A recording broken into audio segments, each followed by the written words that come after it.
Let's talk some Eagles here. Welcome into Philadelphia Eagles Now. Chase Sr. here with you. Hope all of the Bird Gang is having a fantastic weekend. And coming up here on the show, the Eagles receive more evidence that they had an excellent 2025 NFL draft. As a little bit of a refresher, let's take a look at this Eagles draft class here in 2025 to look at what Howie Roseman accomplished. The Eagles moved up one spot from 32 to 31 to take Jahad Campbell, a top 10 player on their big board. Then the Eagles stood pat at 64, thought about trading out, but selected safety out of Texas, Andrew Makuba. Vanilla Gorilla goes to the Eagles in the fourth round at 111 overall. Ty Robinson is a player under Vic Fangio who I think can play defensive tackle and end, and he is a really good athlete who ran a sub-5 40-yard dash. Mac McWilliams can really fly. 4'3", 4'4" guy. I think he's better suited to play on the inside at that corner spot. Eagles take him in the fifth round out of Central Florida. Smile Mondon is a linebacker out of Georgia who a lot of experts, draft analysts, scouts, executives think was one of the best off-ball linebackers in this class. Had to deal with some injuries while at Georgia right from the jump, though, and we'll see what he can become as an off-ball linebacker. I think that he can help immediately as a special teams ace. Eagles had one of the top offensive lines in football last year. In my opinion, the best offensive line. Howie Roseman did what Howie Roseman does. Still took 3 offensive linemen. The first, Drew Kendall, center out of Boston College. The Eagles have gone out of their way to list him as a center and a guard. So interior depth for Jeff Stoutland. Eagles go quarterback, and Kyle McCord out of Syracuse. He's from South Jersey, went to St. Joe's Prep, Ohio State, Syracuse, one of the top quarterbacks in college football last year. Welcome to the quarterback factory. Another offensive lineman, Miles Hinton. He has some NFL bloodlines. His dad, his brother, playing in the league. He went to Stanford, then went to Michigan. He is a hulking type of offensive lineman. Cameron Williams is a young player who thought he was going to go maybe in round 3. Falls all the way to the Eagles in round 6. I thought if he returned to Texas and played well under Steve Sarkisian, given the flashes that we saw last year, as Texas had a nice little run in the college football playoff, that he could have been a first-round pick. He is definitely a little bit raw, makes some mistakes, but he is a Mekhi Becton type of athlete who has that Becton-like size. Will he play tackle or guard at the next level? We will certainly see. And then the Eagles pick one of the most productive edge rushers in college football the last 2 years in Antoine Powell-Ryland out of Virginia Tech. The Florida transfer wanted to come closer to home, and the last couple of years in college, he was a TFL sack and fumble forcing machine. Why did he fall so much? Shorter arms, not the most explosive athlete, but this is a good example of a guy who I just think is a really good football player. Now, going back to what I mentioned earlier, the Eagles getting evidence of crushing it with this NFL draft once again. We're talking about this because Field Yates, ESPN NFL analyst, ranked the top 10 non-first-round picks who will be impact players from this 2025 class. And here are his rounds 2 through 7 impact players on the defensive side of the ball. Carson Schweichinger, linebacker out of UCLA. He was the first pick in the second round, early in rookie minicamp. Read the eyes of Dylan Gabriel, picked him off for a pick 6.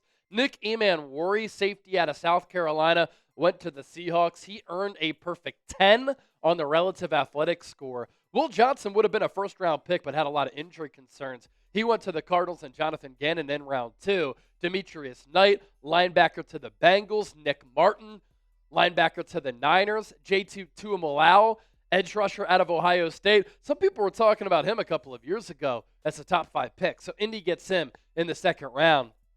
I liked the Tennessee defensive tackle, Omar Norman-Lott, in the pre-draft process. I like the fit of him going to the Chiefs to play under Spags. Nick Skorton, edge rusher, goes to Carolina. The Eagles were interested in him. There's Andrew Makuba, safety out of Texas, going to the Birds there at number 9. And then another player who I really liked in the pre-draft, Jacob Parrish. Of course he goes to Todd Bowles and the Tampa Bay Buccaneers. Obviously, the focus here on today's show is Andrew Makuba. Started his college career at Clemson. He was a 4-star recruit coming out of high school. He was a big get for Dabo Swinney. Had an up and down career playing for Clemson. Goes to Texas. Really started to put it all together, especially in 2024, his first full season as a safety. Here's what Field Yates had to say about Makuba. The Eagles' remodel of their secondary continued in the draft as they used the final pick of the second round on the instinctive, pro-ready Makuba. I love his football IQ, and while Makuba has a similar frame for a safety, or a smaller frame for a safety. He was only 186 pounds at the combine. He packs a lot of power as a physical tackler. His versatility to play in the slot a little bit should only increase early with more playing time. Couple of takeaways with what Field Yates had to say there. The rebuilding of this secondary with a lot of youth has taken place. The last two drafts in particular, Quinyon Mitchell in the first round, Cooper DeJean in the second round of the 2024 NFL draft. Other recent picks who the Eagles have taken high, Sidney Brown, Keely Ringo, third and fourth round picks. And then obviously with this draft, you go Andrew Makuba and Mac McWilliams. So Howie Roseman has really tried to bring in an influx of young players on that back end. And when you watch Andrew Makuba play, this is especially impressive because he's a little bit raw as far as reps at that safety spot. He's mastered that safety position. But you see the IQ when he plays, making plays against the run, taking proper angles, being able to slip past blockers, being able to read and diagnose plays, making plays on the football through the air by reading receivers, reading the scheme, reading how the play develops, reading the eyes of the quarterback. He is a very smart football player who Vic Fangio is going to have a lot of fun utilizing as a versatile chess piece in that secondary. And speaking of versatility, I think it's always a plus, especially for a player like Makuba or C.J. Gardner-Johnson, because you could play deep safety, but then you can come up, play the slot, and you can be used all around the field. And I said this when the Eagles took Makuba, similar size to C.J. Gardner-Johnson, similar versatility, both ball skills. In the pre-draft, both of them had a very similar 40. Makuba ran a 4.4 coming out of Texas, and they play with a lot of spirit. They play with intensity, confidence, swagger, and a lot of emotion. When I scout Makuba at the combine, 5'11", 186. That's what he measured in at. At his pro day, those numbers are always a little bit juiced, a little bit heavier at 194. He's probably somewhere in between that. 4.45, 40-yard dash, heat-seeking missile with that speed. He allowed a passer rating when targeted, a 12.1. That was the lowest among all FBS safeties in college football in 2024. Plays big against the run. And how about the numbers that we saw him produce last year for an excellent Texas defense? 7 pass breakups. That's a lot playing safety. 5 interceptions. 0 touchdowns allowed in coverage. The simplified numbers here, 69 tackles for a safety in college. That's also a lot.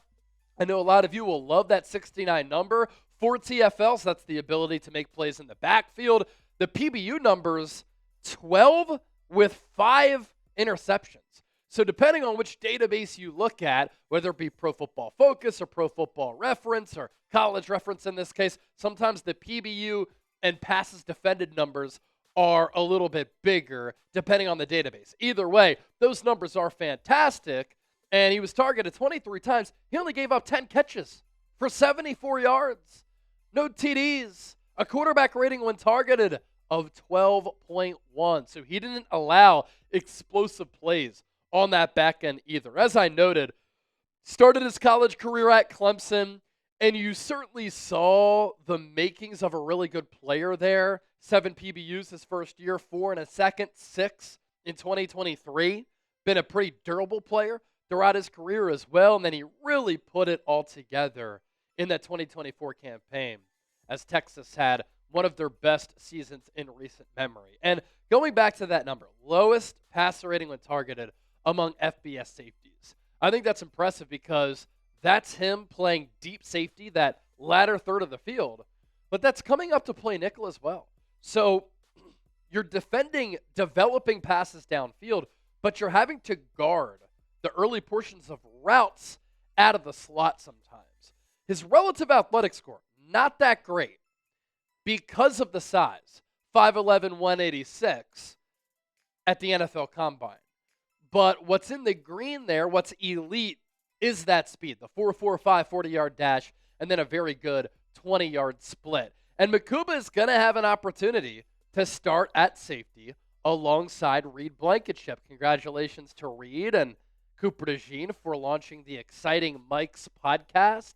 Blankenship, one of the more underrated players on this team, one of the more underrated safeties in the NFL. Alongside him, Sidney Brown and Andrew Makuba are going to be competing, and they are two vastly different players. Sidney Brown is a thumper, and he's thick. He's very built and stocky. Andrew Makuba is not that. He's a lot slighter, and he does play bigger than his size. Makuba is more of that ball-hawking safety, whereas Sidney Brown is going to make you know and remember not to come across his area of the field. So with that, I do leave you with this question. Will Andrew Makuba start at safety as a rookie? S for start, B for backup. Let me know what you're thinking down in the comment section.